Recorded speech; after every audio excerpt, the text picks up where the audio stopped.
Pas de Pitoni fait de la résistance. De plus en plus de Français sont en désaccord avec la gestion incohérente de la crise sanitaire par le gouvernement. Par devoir et en bon scientifique, j'ai décidé d'être leur porte-parole. Je le ferai avec pédagogie, qui est l'un des deux piliers de la science. Ma pédagogie n'a rien à voir avec l'abécédaire ridicule de M. Olivier Véran. Le second pilier, c'est la rigueur, qui suppose l'observation, l'accumulation de toutes les données disponibles. Puis, sans a priori, armé de perspicacité, j'examinerai les hypothèses plausibles pour privilégier celles qui expliquent toutes les observations. Lénine a dit « Je libère l'homme d'une chimère, la conscience ». En langage trivial, j'abrutis le peuple. Lénine a fait des émules au gouvernement qui applique sa méthode avec brutalité. Les mensonges de l'État. Numéro 1. Nous pouvons tous être contaminés. 100 fois par jour, on entend cette ânerie relayée par les journalistes incompétents. Alors, n'aurions-nous pas de globules blancs? Le graphique présenté ici fait l'inventaire non exhaustif de nos défenses immunitaires.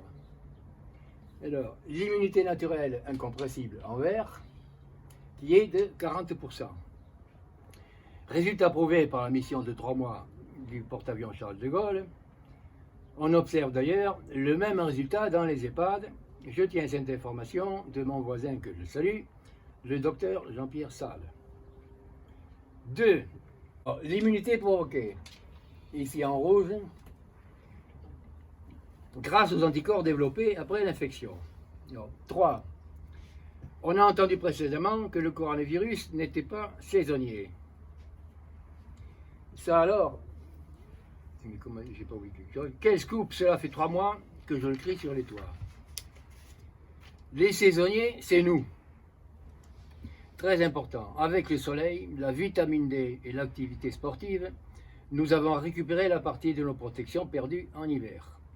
Vous pouvez voir sur le graphique que cette récupération débute fin mars, ici, qu'elle est explosive comme une floraison et asymptotique, ici. Si je l'ai placé là, c'est bien sûr parce que c'est le printemps, mais aussi parce que c'est le pic de l'épidémie, au-delà duquel la courbe en cloche du professeur Raoult plonge gentiment vers zéro. Un imbécile a dit « Le coronavirus est diabolique ». Diable. La réalité est celle-ci, le Covid se comporte comme la grippe. Il est moribond quand il n'y a plus assez de personnes sensibles. Remarque, j'ai fixé à 15% l'immunité provoquée et à 20% l'immunité récupérée. Raisonnablement, j'ai évité de faire exploser les compteurs. Ces chiffres pourraient être beaucoup plus élevés. Sens de l'État, numéro 2. La salive est super infectée. Les tests PCR ne sont pas effectués sur la salive, mais au fond du nez. Le prélèvement viral est effectué à l'aide d'un écouvillon long comme un crayon. Très, très désagréable. Je pose la question à M. Macron. Pourquoi ne prélève-t-on pas la salive avec un simple coton-tige? M. Macron n'étant pas très perspicace, je vais répondre à sa place. De deux choses l'une. 1.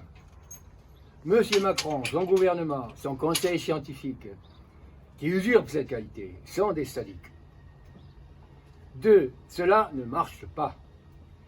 La parole publique, en tout cas, n'est pas en accord avec ses actes. C'est plus qu'idiot, c'est criminel. Alors, la bouche peut être momentanément infectée après reniflement ou toux. La salive qui se renouvelle en permanence la nettoie. Il est maintenant temps de présenter au public le cycle principal du coronavirus, soit un malade contagieux. Ces reniflements et sa toux, suivis de déglutition, expédient in fine le virus dans le sel, très infecté. Le manque d'hygiène souille les mains. La transmission à l'entourage transite par le contact manuel. Après frottage des yeux, voie d'infection du nez et des poumons, on a un nouveau malade et le cycle se renouvelle à la vitesse permise par le taux d'immunité de la population. Voilà. Vous remarquerez que cette vitesse diminue avec le temps, puisque conformément au graphique précédent, le taux d'immunité augmente. Bien entendu, il est probable que ce scénario se renouvelle l'hiver prochain s'il n'y a pas de vaccin. Enfin, épilogue.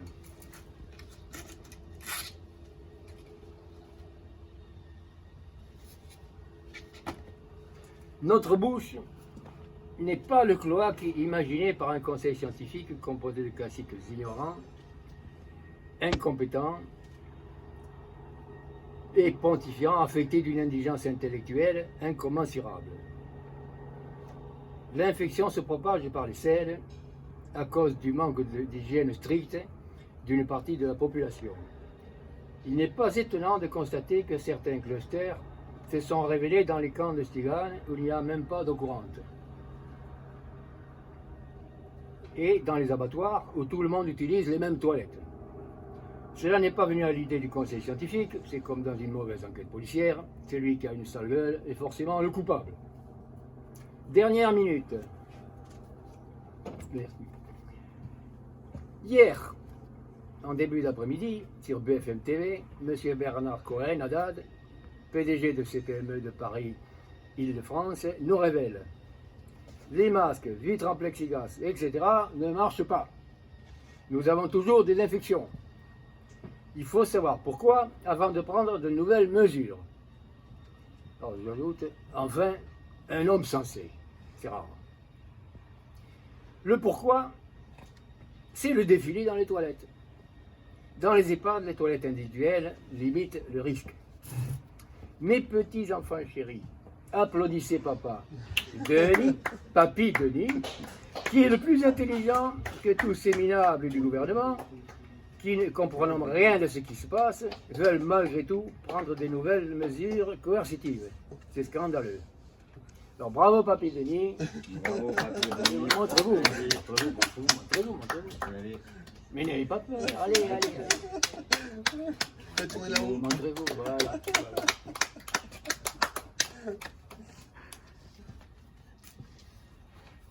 Alors,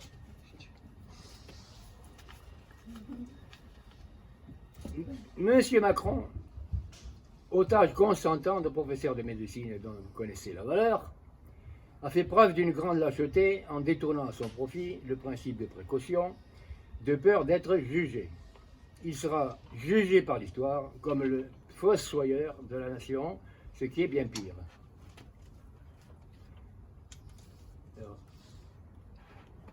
Français, aidez-vous, dimanche 30 août, tous dans la rue, pour exiger du président Macron la dissolution du conseil scientifique, la démission du gouvernement, Jean Castex en tête, et l'abolition du port du masque et de la distanciation sociale, mortifère pour l'économie du pays.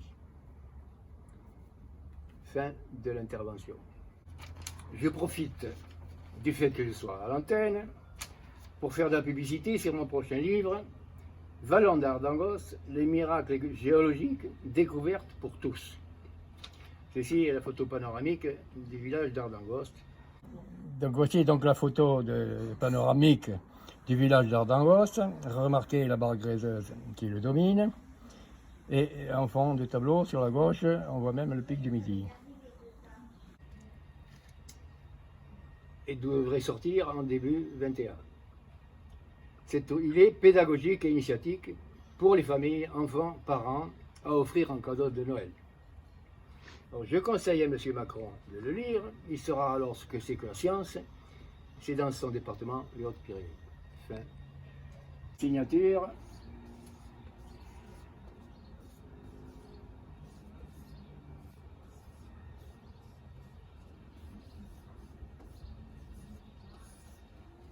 Papy Denis.